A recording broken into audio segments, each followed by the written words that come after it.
सर्व संपलं असं कधीच होत नसतं. या कथेचा 50वा भाग. अनुपच्या खोलीत अजय सर पण आले आणि मग दोघांच्या गप्पा सुरू झाल्या. एकंदरीतच अनुप पण खूपच उत्सुक होता की अजय सर नक्की त्या क्रीडांगणापर्यंत का गेले, त्यांनी काय निरीक्षण केलं आणि आता त्यांच्या मनात नक्की काय आहे. तसं ते ओझर तर बोललेत की हॉटेल तिरुपतीच्या प्रगतीबाबत काहीतरी निरीक्षण करायचं आहे. पण अनुपला खूप मोठी उत्सुकता लागून राहिली होती. कारण बावा गेल्यानंतर, म्हणजे त्याचे आप्पा गेल्यानंतर, अनुपच्या मनात असा काही विचार कधीच आला नव्हता.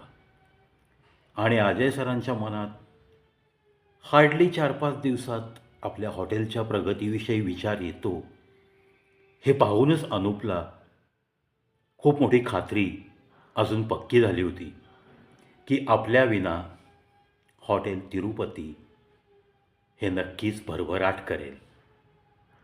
त्यामुळे चिंता करण्याचं तसं काहीच कारण नव्हतं.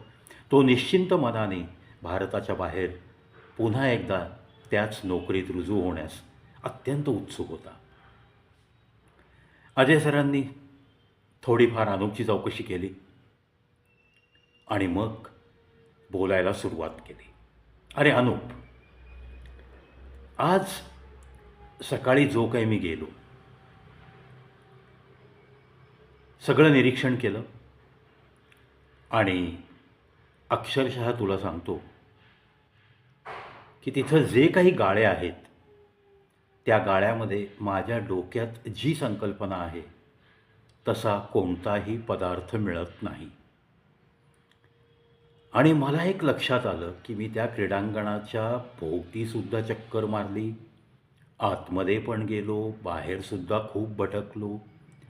जिथं काही फिरायला आलेल्या लोकांचं किंवा विद्यार्थ्यांचं खानपान सुरू असतं, त्या खाऊ गल्लीत पण आलो. अक्षरशः 200 मीटरवरती खाऊ गल्ली आहे. त्यामुळं क्रीडांगणाकडे येणारं पब्लिक तुम्हाला तुमचं गिऱ्हाईक म्हणून अगदी नक्की टर्मिनेट करता येतं, हे माझ्या लक्षात आलं आहे. त्यातून मग मी एक बारकाईने निरीक्षण केलं अनुप. ज्या पद्धतीने तुझ्या या कॉलनीमध्ये, सॉरी आपल्या या कॉलनीमध्ये, हा अनुप लगेच हसला आणि तो पण हसत हसत म्हणाला, आप्पा थँक्स फॉर प्रॉपर करेक्शन. म्हणजे अनुपलासुद्धा गंमत वाटली.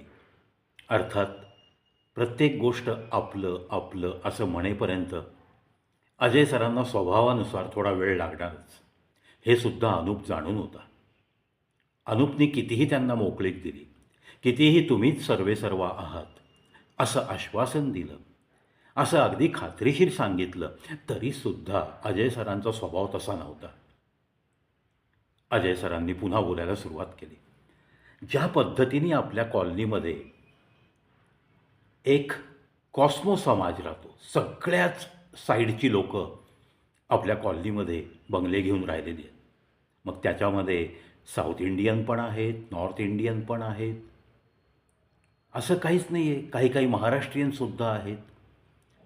त्यामुळं आपल्याला क्रीडांगणामध्ये सुद्धा अशाच पद्धतीने संमिश्र लोकांची गर्दी दिसली. म्हणजेच जी काही माझ्या डोक्यात संकल्पना आहे त्याची आपण अंमलबजावणी नक्की करू शकतो. अनुप लगेच विचारता झाला, सर, अजय सर, नक्की काय प्लॅन आहे तुमच्या डोक्यात? Let us discuss on that point. आणि मग सरांनी बोलायला सुरुवात केली. हे बघ अनुप, मी सगळीकडं तिथे जाऊन आलो.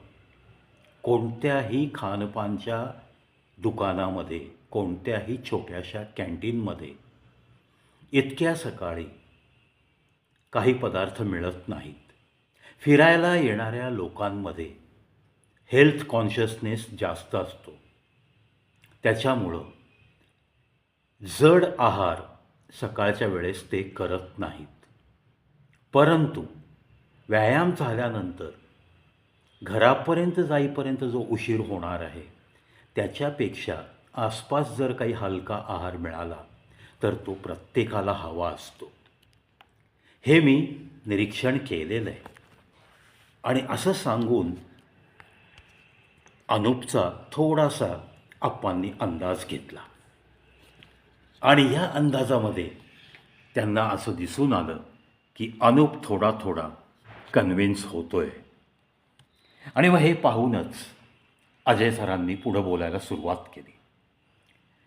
हे बघ अनुप, सकाळचा व्यायाम झाल्यानंतर काही लोकांना खूप चांगली प्रथिनं पोटात जावीत, खूप चांगली व्हिटॅमिन्स मिळावीत आणि घरच्या लोकांना आपल्या या रुटीनचा त्रास होऊ नये अशा भावना नक्की असतात, ज्या त्यांच्या मनामध्ये शिरण्याचा प्रयत्न केल्यावर माझ्याही मनात आल्यात.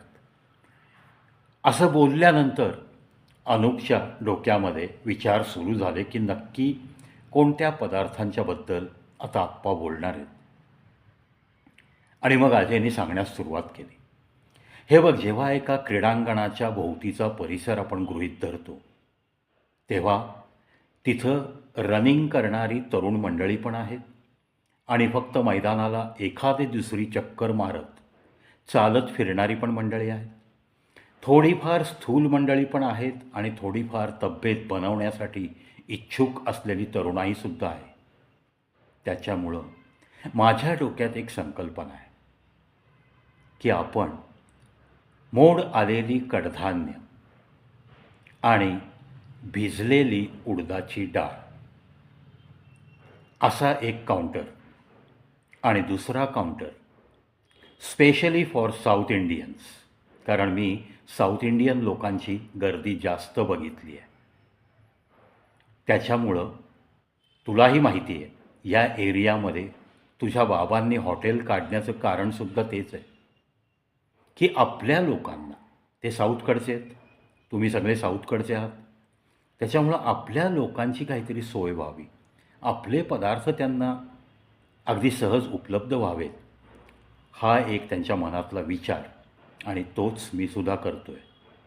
हॉटेलमध्ये तर आपण सगळं ठेवतोच आहे, पण एक हलका आहार म्हणून दक्षिणेकडचा पदार्थ सगळेच प्रसिद्ध आहेत. डोसा, इडली, उत्तप्पा, उडीद वडा आणि छोटासा पदार्थ ज्याला मी टार्गेट केलं आहे, ज्याला आपण सगळे आप्पे असं म्हणतो. आप्पे आणि खोबऱ्याची चटणी, हलकासा आहार.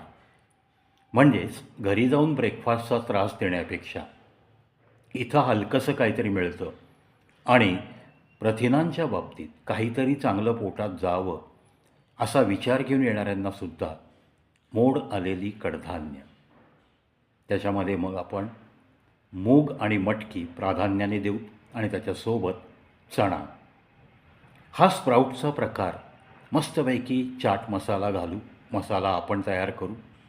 एक रेसिपी मला पण माहिती आहे. अनुप एकदम ताडकन उडालाच. तो म्हणाला, आप्पा, व्हॉट अ कन्सेप्ट, मला खूप आवडली संकल्पना तुमची. तुरंत आपण हे सगळं तुरंत इम्प्लिमेंट करणार आहोत. जेवढ्या लवकर शक्य आहे तेवढ्या आपण इम्प्लिमेंट करू. आणि आप्पा, उद्याच आपण स्वतः तिथे दोघं जाऊ, गाळा पाहून घेऊया आणि काय आहेत त्या रेटमध्ये एक गाळा तिथे आपण भाड्याने घेणार आहोत. That's all. मी जायच्या आधी मला हे सुरू झालेलं पाहायला मिळालं पाहिजे. दुसरं आप्पा, आता आपण आपल्याकडचं मनुष्यबळ एवढ्या पहाटेपासून इथल्या कामासाठी राबवू शकत नाही, म्हणून आपल्याला नवीन स्टाफ घ्यावा लागेल. मग त्याबाबत तुम्ही काय विचार केला आहे? अरे, तो सगळा विचार माझ्या डोक्यात आलेला आहे आणि आपल्याकडे स्टाफ तयार आहे. हे बघ, निखिलची तुझी ओळख झाली आहे. निखिलच्या बायकोने, अनुपमाने, आपल्याला महाराष्ट्रीयन लोकांची पार्टी होती तेव्हा अतिशय चांगल्या रीतीने मदत केली आहे. पुरणपोळी हा पदार्थ ती उत्तम बनवते. त्याच पद्धतीने तिला मी विचारून पाहिजे. आप्पे हा पदार्थ असं काही नाही आहे की फक्त दक्षिणेकडच्या लोकांनाच बनवायला येतो. अरे महाराष्ट्रात सुद्धा हा पदार्थ प्रसिद्ध आहे. त्यामुळं मला असं वाटतं की अनुपमाला हे अतिशय उत्तमरित्या बनवता येत असावं. राहिलं स्प्राऊट, ते सुद्धा ती हँडल करेल. आणि आपल्या निखिलच्या मुलाला, अनिलला शाळा दुपारची आहे. त्याच्यामुळं सकाळचे 2 तास त्याची मदत जर झाली आपल्याला, तर त्यालाही अर्थार्जन होईल, त्याच्या आईलाही अर्थार्जन होईल. निखिलच्या कुटुंबाला मदत करण्याचं एक पुण्य तुला आणि मला दोघांना मिळेल. आणि बालाजीची कृपा, त्या समर्थांची कृपा आहे. आपल्या इथे दत्त मंदिरामध्ये तुझीही ओळख आहे, माझीही चांगली ओळख आहे. मला तर समर्थांनी दृष्टांत दिला असंच त्या ट्रस्टींना वाटतंय आणि त्यांनी ते सिद्धही करून दाखवलं आहे. त्यामुळं तिथं जर आपण डिमांड केल्या तर खोबऱ्याच्या वाट्या आपल्याला कमीत कमी खर्चामध्ये, कमीत कमी खर्च होऊन नक्की पदरात पडतील. अर्थात स्वार्थात परमार्थ. त्या देवाच्या देवळातल्या वाट्या खोबऱ्याच्या आपण काही फुकट घेणार नाही आहेत किंवा खूप मोठं स्वस्तही घेणार नाही आहेत. त्यामुळं येनकेन प्रकारेनं त्या ट्रस्टशी कुठे ना कुठे आपण थोडेसे बांधील राहू आणि थोडंसं दानधर्म केल्याचं पुण्यकर्म पण आपोआपच तुला आणि मला नक्की वाटायला येईल. आप्पांचे असा आध्यात्मिक थोडासा टच आणि तसंच परोपकार हेही करण्याचा हेतू, त्यातून हॉटेल तिरुपतीची भरभराट व्हावी हा पण एक त्यांच्या मनातला विचार, ह्या सगळ्या संमिश्र भावना ऐकून अनूप तर हतबुद्ध झाला. आणि मग त्याने पक्क सांगून टाकलं की आप्पा, उद्या हा निर्णय सगळा पक्का होऊन जाईल आणि उद्याच्या उद्या आपल्याला एक गाळा बुक करायचा आहे. काय तुम्ही जुजबी चौकशी केली? काही गाळे रिकामे आहेत? अरे हो अनूप, मिळून जाईल आपल्याला. मी प्राथमिक बोलणीसुद्धा करून आलो आहे. आणि हे बघ, त्या कन्सर्न व्यक्तींचे मोबाईल नंबरसुद्धा मी आणले. त्याच्यामुळं उद्या आपण फोन करू, त्यांची अपॉइंटमेंट घेऊ आणि त्यांना त्या स्पॉटवर बोलवूया. डन. आणि मग दोघांनी हे ठरवूनच टाकलं की हॉटेल तिरुपतीचं एक एक्सटेन्शन काउंटर, आप्पांच्या मनात असलेली सगळी संकल्पना ती अंमलात आणायची आणि ते पदार्थ त्या हॉटेल तिरुपतीच्या एक्सटेन्शन काउंटरमध्ये मिळत राहतील. आणि अर्थातच निखिलच्या कुटुंबाला काही ना काही थोडाफार हातभार आणि अनुपमाची क्रिएटिव्हिटी जी काही आहे तिचा योग्य तो वापर करून घेण्याचं आपल्या आप्पांच्या आलेल्या मनात या गोष्टीचा अनूपला खूप अप्रूप वाटलं आणि मग त्याला मूर्त स्वरूप देण्याचं त्यानेही ठरवलं. अर्थात बाकीची पण कामं होती की आप्पांना काही ठिकाणी सह्यांना घेऊन जायचं आहे. त्याच्यामुळं अनूप आणि अजय यांनी झोपायचं ठरवलं, कारण दुसरा दिवस त्यांचा बऱ्याचसा कामात जाणार होता. वकिलाकडची कामं, बँकेतली कामं, बरंचसं डॉक्युमेंटेशन ज्याच्यावरती आपल्याला आप्पांच्या सह्या लागणं हे तर होणारच. अनूप आणि आप्पा या दोघांच्या सह्यानी एक सुंदर असं डॉक्युमेंट, ज्याला आपण पॉवर ऑफ अटॉर्नी म्हणतो, ते करणं फार गरजेचं होतं. त्याच्यानंतर आप्पांच्या नावाने काही अकाउंट्स उघडणं तेही गरजेचं होतं, कारण हॉटेलचा पूर्ण कारभार त्यांच्या अकाउंटमधनं सुरू होणार होता. अनूप त्याला बाहेर जायचं आहे, भारताच्या बाहेर तो असणार आहे. त्यामुळं प्रत्येक अकाउंटमधनं तसं पाहिलं तर तो बेदखल होऊ इच्छित होता आणि तीच तयारी त्यांनी सगळी वकिलांना भेटून केली होती. त्या ठिकाणी जाऊन त्यांना सकाळी जाऊन दिवसभरामध्ये त्या सह्या करणं गरजेचं होतं. त्यामुळं त्या दोघांनी या संकल्पनेबाबत एकमेकांचं अभिनंदन केलं आणि अनूपने अर्थातच शब्द दिला की उद्याच्या उद्या या सगळ्या गोष्टींची अंमलबजावणी नक्की होईल. अप्पा, गुड नाईट. खूप छान, मस्त आराम करा आणि आपण दुसऱ्या दिवशी कामाला लागू, असं आश्वासित करून अनूप झोपायला गेला. अजय सर पण तिथून उठले आणि ते आपल्या रूममध्ये झोपायला आले. एक नवीन संकल्प, एक अजय सरांच्या डोक्यातली संकल्पना आणि तिला मिळणारं मूर्त स्वरूप आणि त्याच्यातून अजय सरांच्या मनात असलेला एक हेतू, एक सदहेतू की निखिलच्या कुटुंबाला कुठेतरी अजून काहीतरी अर्थार्जन करून द्यायचं आहे.